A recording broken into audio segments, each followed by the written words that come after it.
Hello everyone, welcome to my YouTube channel Vanijya Guru. आज हम करेंगे लीगल एस्पेक्ट ऑफ बिजनेस से एक important topic that is Indian contract act 1872। चलिए, ओके। तो इंडियन कॉन्ट्रैक्ट एक्ट 1872 इंडिया में 1 सितंबर 1872 में आया। इसकी हमें ज़रूरत क्यों पड़ी? क्योंकि जब बिजनेसेस होने लगे तो उस टाइम पे कुछ लोगों ने कुछ फ्रॉड करे, उसमें कुछ प्रॉब्लम आने लगी, तो उन सबको सॉल्व करने के लिए कुछ रूल्स बनाएंगे। और जब उन रूल्स को इकट्ठा करके कॉन्स्टिट्यूशन में मेंशन करा तो एक एक्ट निकल के आया जिसका नाम रखा इंडियन कॉन्ट्रैक्ट एक्ट। तो एक्चुअल में कॉन्ट्रैक्ट होता क्या है? कॉन्ट्रैक्ट जो है दो टर्म से मिलकर के बनता है, दैट इज एग्रीमेंट और legal enforceability of the agreement. ठीक है। तो एग्रीमेंट क्या क्या समझते हैं आप एग्रीमेंट से? ये कॉन्ट्रैक्ट किस किस से मिलकर बना? Agreement and enforceability of law से, यही एक्ट में डिफाइन की है। कॉन्ट्रैक्ट और एग्रीमेंट यूजुअली सब लोग इन्हें एक ही टर्म समझते हैं, बट ऐसा नहीं होता है। एग्रीमेंट अलग होता है और कॉन्ट्रैक्ट अलग होता है। इन्हें हम आगे वाली स्लाइड्स में समझते हैं। अब हम समझते हैं कि एग्रीमेंट क्या होता है। तो एग्रीमेंट जो होता है, एग्रीमेंट में क्या होता है कि आप जो सामने वाली पार्टी को एक ऑफर देते हैं और सामने वाला जब उसे एक्सेप्ट कर लेता है तब वो एग्रीमेंट कंप्लीट माना जाता है। सपोज दो पार्टी हैं हमारे पास, राम और श्याम। राम ने श्याम को ऑफर किया, एक प्रपोजल दिया कि क्या तुम मेरी कार खरीदोगे 4 लाख रुपीज में? क्या तुम मेरी ओल्ड कार को 4 लाख रुपीज में खरीदोगे? दिस इज एन ऑफर और you can say a proposal. अब शाम के ऊपर कंप्लीटली डिपेंड है, वो उसे एक्सेप्ट करना चाहे कर सकता है, रिजेक्ट करना चाहे रिजेक्ट कर सकता है। अगर तो शाम ने इसे एक्सेप्ट कर लिया तो ये क्या बन गया? एग्रीमेंट बन गया। शाम की एक्सेप्टेंस इसको क्या कर देगी? एग्रीमेंट में कन्वर्ट कर देगी। बट ये कॉन्ट्रैक्ट अभी नहीं हुआ। कॉन्ट्रैक्ट ये कब बनेगा?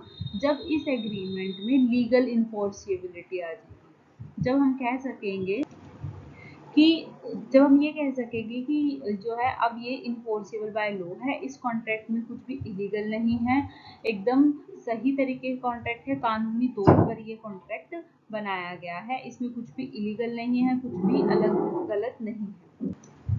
तो हम कह सकते हैं कि जितने भी कॉन्ट्रैक्ट्स होते हैं हमारे, वो सब एग्रीमेंट होते हैं। ठीक है, क्योंकि कॉन्ट्रैक्ट जो है वो बड़ी टर्म है, उसके अंडर जो है एग्रीमेंट एक पार्ट है जिसमें हम इन्फोर्सिबिलिटी अगर ऐड कर देते हैं तब वो जाकर कॉन्ट्रैक्ट बनता है। तो जितने भी कॉन्ट्रैक्ट हैं वो तभी कॉन्ट्रैक्ट हुए जब वो एग्रीमेंट था उसमें। तो हम कह सकते हैं कि all contracts are agreement, but सभी एग्रीमेंट्स क्या हैं? कॉन्ट्रैक्ट नहीं होते हैं। क्योंकि हो सकता है कोई ऐसा एग्रीमेंट मैंने अगर किसी से कर लिया, मान लो यहाँ कार की जगह हमने ड्रग्स का एग्रीमेंट करा है, राम ने शाम से ड्रग्स का एग्रीमेंट करा है, तो that is not enforceable by law. तो वो एग्रीमेंट तो है but that is not a contract, वो कॉन्ट्रैक्ट नहीं होगा। तो हम कह सकते हैं सभी कॉन्ट्रैक्ट एग्रीमेंट होते हैं बट सभी एग्रीमेंट कॉन्ट्रैक्ट नहीं होते हैं। इसमें दो पार्टी कम से कम होते हैं, जिसमें एक पार्टी ऑफर करती है, ऑफरर होता है, और दूसरी पार्टी ऑफरी होती है, जिसे ऑफर किया जाता है कुछ भी। अब वो उसके ऊपर है कि उसे एक्सेप्ट कर लेती है तो एग्रीमेंट बन जाता है, अगर एक्सेप्ट नहीं किया तो एग्रीमेंट नहीं होगा। और इनफोर्सिबिलिटी अगर एग्रीमेंट के साथ ऐड हो जाए तो वो हमारा कॉन्ट्रैक्ट बन जाता है। नेक्स्ट है हमारे टाइप्स ऑफ एग्रीमेंट। सबसे पहले है सोशल एग्रीमेंट की अगर हम बात करें, देखो सोशल एग्रीमेंट क्या होता है? पार्टीज के बीच में होता है जहाँ पर इन्फोर्सिबिलिटी नहीं होती है। ठीक है, लॉ लॉ वाली इन्फोर्सिबिलिटी नहीं होती है, सिर्फ सोशल नेचर का है। जैसे आपके घर पे कोई आता है, आपने उसे चाय ऑफर करी, कॉफी ऑफर करी, उसने एक्सेप्ट कर लिया आपका ऑफर, तो यहाँ पर एक एग्रीमेंट हो गया, वो सोशल एग्रीमेंट है। अच्छा, अगर आपने टी जो है उससे एक्सेप्ट कर ली और अगर बाद में आप मना कर गए कि नहीं मुझे लेट हो रहा है, मुझे तो जल्दी जाना है फिर, तो मैं चाय नहीं पी सकता, और उसने आपके लिए चाय बना दी, तो क्या जो है यहाँ पे ए आपके अगेंस्ट केस कर सकता है? इनफोर्सिबिलिटी ऑफ लॉ नहीं है यहाँ पर, क्योंकि इनफोर्सिबिलिटी ऑफ लॉ तब होगी जब आप उसके अगेंस्ट केस फाइल कर सकते हैं, आप उस पर क्लेम कर सकते हैं अगर आपका लॉस हो जाता है तो। बट इस केस में आप जो है लॉस के लिए फाइल नहीं कर सकते हैं। ठीक है, तो ये इन्फोर्सेबल बाय लॉ नहीं है। उसके बाद आता है डोमेस्टिक एग्रीमेंट। यहाँ पर फैमिली पर्सन्स के बीच में होता है एग्रीमेंट। कोई यहाँ पर कोई इंटेंशन नहीं होती है कोई एग्रीमेंट क्रिएट करने की, इट जस्ट की नॉर्मल ऑफर कर देते हैं। जैसे एग्जांपल समझते हैं, जैसे हस्बैंड ने ऑफर किया कि मैं तुम्हें गोल्ड नेकलेस दूंगा या तुम्हें कोई रिंग ला के दूंगा शाम को, और बाद में वो नहीं लेके आता है, तो क्या वाइफ जो है उस पर केस कर सकती है? इन्फोर्सिबिलिटी है उस पर लॉ की कि ठीक है आप नहीं लेके आए तो मैं केस फाइल करूंगी। ये इन्फोर्सिबल नहीं है ना लॉ के थ्रू। तो यहाँ पर भी domestic agreement enforceable by law नहीं होते, तो ये दोनों ही कॉन्ट्रैक्ट नहीं बन सकते हैं। ठीक है, नेक्स्ट हम बात करते हैं कमर्शियल एग्रीमेंट की। ये जो होते हैं लीगल होते हैं, इनमें आप जो है इन्फोर्सेबिलिटी होती है लॉ की, और यहाँ पर जो है एक रिलेशनशिप क्रिएट होता है और आप जो है पार्टीज जो आपस में यहाँ पर केस फाइल कर सकती हैं। यहाँ पर ये कॉन्ट्रैक्ट में कन्वर्ट हो सकता है। जैसे एक्स ने ऑफर किया अपनी कार के लिए, उसने एक्सेप्ट कर दिया, बाद में अगर रिजेक्ट कर दिया तो वहां पर वो केस फाइल कर सकता है।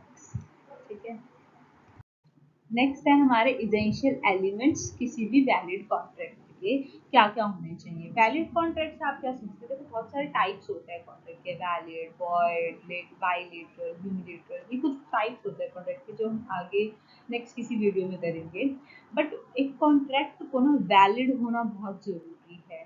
ठीक है, वो तभी एक कॉन्ट्रैक्ट बनेगा ना जब वो वैलिड होगा, लीगली वैलिड होना चाहिए। तो उसके लिए क्या क्या एलिमेंट्स हैं जो एक कॉन्ट्रैक्ट में होने चाहिए? जब वो एलिमेंट्स होंगे तभी वो कॉन्ट्रैक्ट वैलिड माना जाएगा, ऐसे ही वो कॉन्ट्रैक्ट नहीं बन जाता। ठीक है, तो सबसे पहला क्या है कि जब आप ऑफर कर रहे हो किसी को, तो सामने वाले की एक्सेप्टेंस भी हो, तो वो हवा में यूं ही बातें नहीं होनी चाहिए कि यार मेरी कार ले लियो तू, ऐसा नहीं होना चाहिए। एक एक इंटेंशन होनी चाहिए दोनों के माइंड में, एक लीगल रिलेशनशिप क्रिएट करने की कि आप सीरियसली उस पर बात कर रहे हैं, आपने सीरियसली किसी को ऑफर किया है, प्रपोजल दिया है, और सामने वाले ने उसको ऑफर को एक्सेप्ट किया है।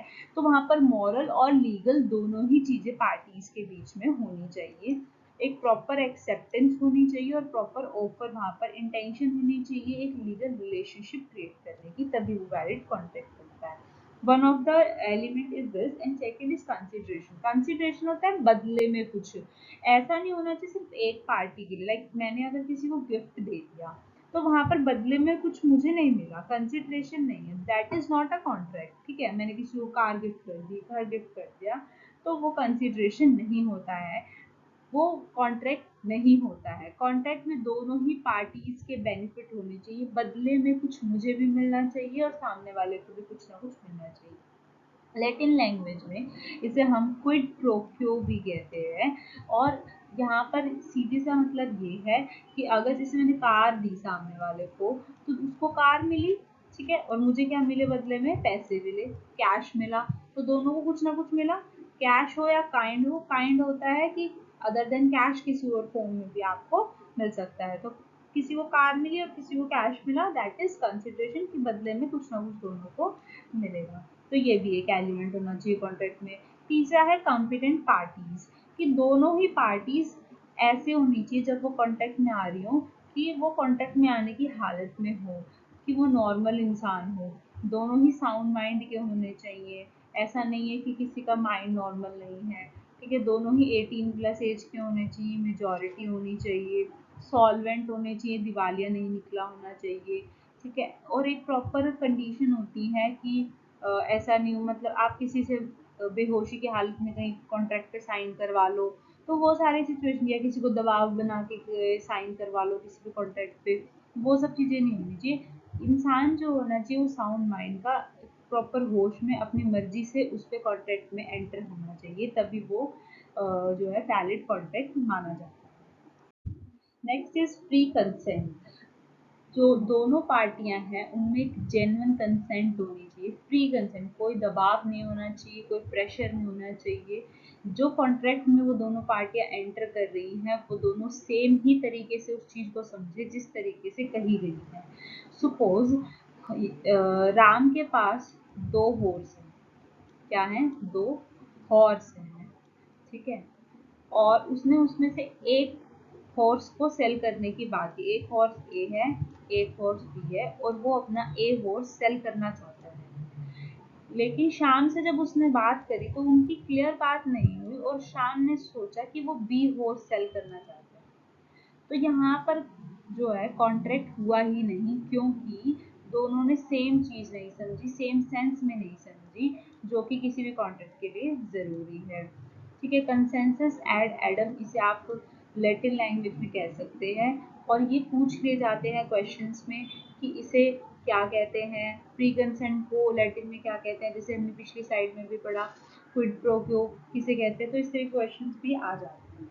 तो फ्री कंसेंट दोनों पार्टीज का होना चाहिए, कोई ऐसा नहीं है कि राम जो इस पे प्रेशर डाल के फ्रॉड करके कुछ कुछ बात छुपा के, हो सकता है इसका हॉर्स बीमार हो और ये से बताए ना, कोई दबाव नहीं होना चाहिए, कोई गलती नहीं होनी चाहिए, कोई मिस रिप्रेजेंटेशन, कोई कोर्शन, दबाव नहीं होना चाहिए, कुछ भी आप प्रेशराइज करके, फोर्स करके, झूठ बोल करके आप कॉन्ट्रैक्ट में एंटर नहीं कर सकते हैं, और अगर आपने इस तरह का कुछ किया है तो वो वैलिड कॉन्ट्रैक्ट नहीं होगा। ठीक है, तो फ्री कंसेंट होनी चाहिए दोनों पार्टीज के बीच में, जिस तरीके से इसने कॉन्ट्रैक्ट ऑफर किया है उसी सेंस में इसे समझ में आना चाहिए। उसके बाद है सर्टेनिटी मीनिंग, हवा में बातें नहीं होनी चाहिए, टर्म्स एकदम क्लियर होनी चाहिए कॉन्ट्रैक्ट की दोनों ही पार्टीज को।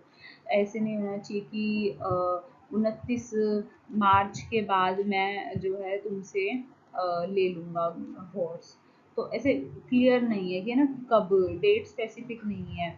एक तो होता है कि इतने से इतने या तो एक टाइम पीरियड, 2 मार्च के बाद वो आया ही नहीं तो 1 साल तक, तो क्लियर टर्म नहीं है, वॉग नहीं होना चाहिए। ऐसा नहीं होना चाहिए 2 लाख से 3 लाख के बीच में हमारी अमाउंट हुई है, तो क्लियर टर्म होनी चाहिए कि हमारा तो 2 लाख का ही कॉन्ट्रैक्ट साइन हुआ है। तो अमाउंट, डेट, पर्सन का नाम, सब चीज़ें एकदम क्लियर और डिफाइन और सर्टेन होनी चाहिए, तभी वो इन्फोर्सेबल बाय लॉ होगा, अदरवाइज अगर सर्टेन नहीं है चीज़ तो इन्फोर्सेबिलिटी नहीं है। उसके बाद है possibility of performance of an agreement, ऐसा होना चाहिए जिसे पॉसिबल परफॉर्म करना और लीगल भी होना चाहिए, दोनों पार्टीज उसे परफॉर्म करने की कंडीशन में होनी चाहिए। ठीक है, इसके पास हॉर्स है ही नहीं, इसके पास जो है, इसके हॉर्स जो है डेड हो चुका है, और एक हॉर्स का ये यहाँ पर डीलिंग कर रहा है और ये डेड है, तो कैसे हो सकता है, पॉसिबल ही नहीं है ना इसे परफॉर्म करना। तो यहाँ पर जो है पॉसिबल होना चाहिए, ये सारे एलिमेंट्स हैं जो एक कॉन्ट्रैक्ट को वैलिड बनाने के लिए होने चाहिए, ज़रूरी। ठीक है, तो ये था हमारा बेसिक इंट्रो इसके बारे में, इंडियन कॉन्ट्रैक्ट एक्ट के बारे में। आई होप आपको समझ में आया होगा। इसमें हमने आज एग्रीमेंट क्या होता है, कॉन्ट्रैक्ट क्या होता है, इन्फोर्सिबिलिटी लॉ लॉ कैसे कैसे आती है, वो सब पढ़ा। इसके अलावा इसमें कुछ और भी चीज़ें होती है, जैसे कॉन्ट्रैक्ट के टाइप्स क्या होते हैं, और ऑफर के कंडीशंस क्या क्या हो सकते हैं, और भी बहुत सारी चीज़ें इन्वॉल्व होती है। तो ये सब आप इसमें हम नेक्स्ट वीडियोस में करेंगे इन कॉन्ट्रैक्ट एक्ट के बारे में। और आई होप आपको समझ में आया होगा। अगर आपको समझ में आया तो लाइक कीजिए, कमेंट कीजिए, शेयर कीजिए अपने फ्रेंड्स को, और चैनल को सब्सक्राइब कीजिए। Thank you.